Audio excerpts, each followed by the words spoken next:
Hello and welcome to a brand new episode of The Circle. In this one I want to talk just briefly, I want to try and make this fast, about money. Right now these are the books that I'm reading, and it's a very potent mix. Spiritual Liberation by Michael Bernard Beckwith.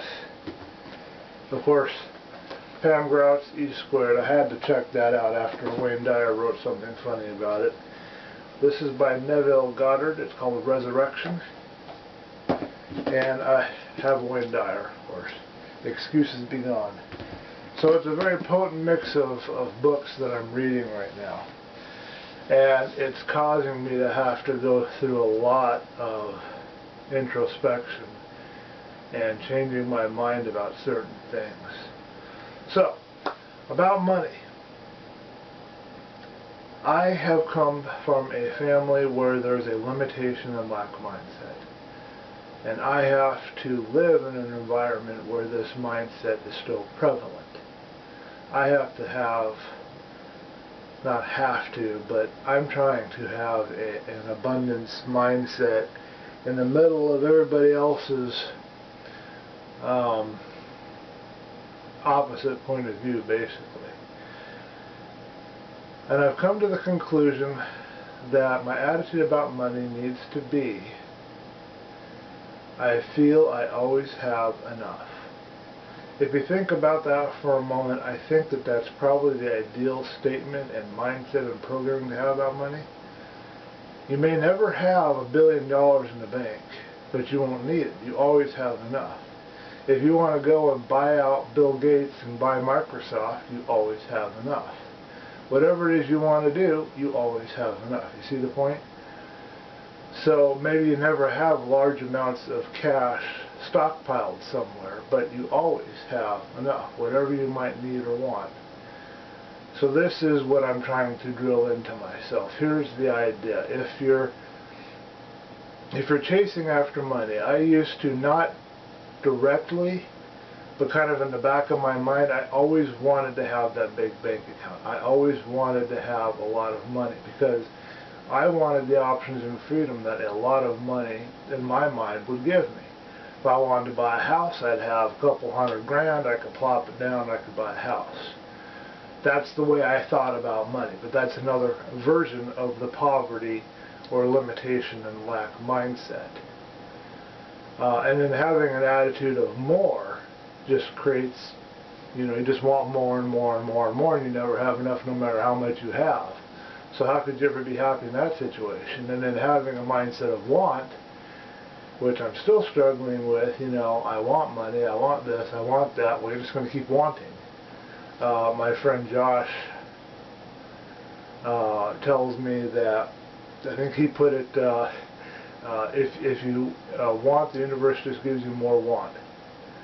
Something like that's how he put it. But anyway, I think the general principle here is if we chase after something, it runs away from you. If there's a feral cat in your backyard that you want to adopt, you can go ahead and chase that feral cat all over your backyard and property and through the brambles, and maybe you'll eventually tire the thing out and capture it. But you'd probably have a much easier time just putting out food, talking to the animal, sitting there, letting the animal get used to your presence, and letting the animal in its own time come to you if it chooses to, and being perfectly fine with the animal wanting to be outside if it's an outside cat. And I can speak from experience with feral cats because we have a half feral, at least, cat out there called Sherbert, who's orange and white, and a big puffball guy, but he's a big heavy guy, he's like 10 pounds. And he wants to be outside, and we bring him in and force him to come in here during the cold, and he'll sit on your lap, he'll love you, he'll headbutt you. He's a really affectionate fella, but he wants to be outside. That's his element, and he's going to run away from me now because I brought him inside for a few days because we had that cold snap. You gotta accept it, on love and accept as it is. So you got to come to that kind of place of acceptance and allowance and openness and receptivity in your mindset about money. You know, you don't want attachment, you don't want aversion. You don't want attachment to having a lot of money, you don't want to have aversion to having no money. I think going out on the other end of the scale and renouncing all money is probably not good either. Now, what you think about, you'll bring into your life. That seems to be the common theme in all these books that I'm reading. What you think about and more what you feel is what you bring into your life, what you attract into your life. So, if you feel want, you're going to attract more want. If you feel wealthy and abundant, you're going to attract more wealth and abundance. I don't know how to balance this with saving money, with investing. There has to be some responsibility there with it, but in essence, if you have a couple of bucks in your pocket and there's something that you want to have, maybe it's $40 and you have 10, probably don't want to be in the mindset that you have to save to afford it, that you have to save and hold on to that $10 to be able to go and get that $40 item.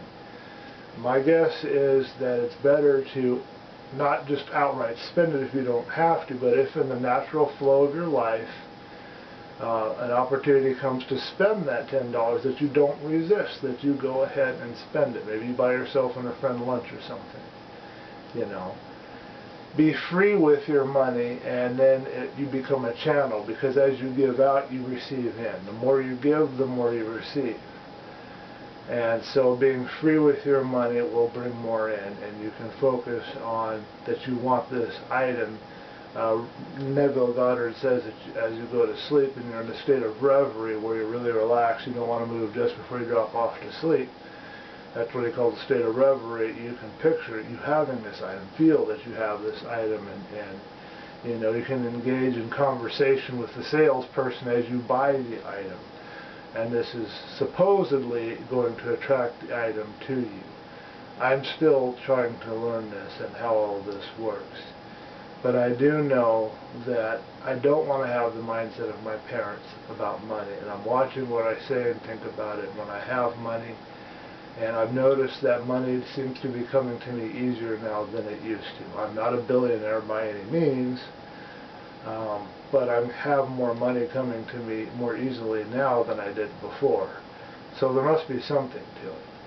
So that's what I wanted to talk about here.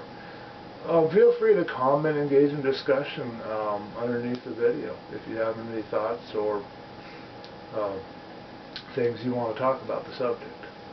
Thank you for watching.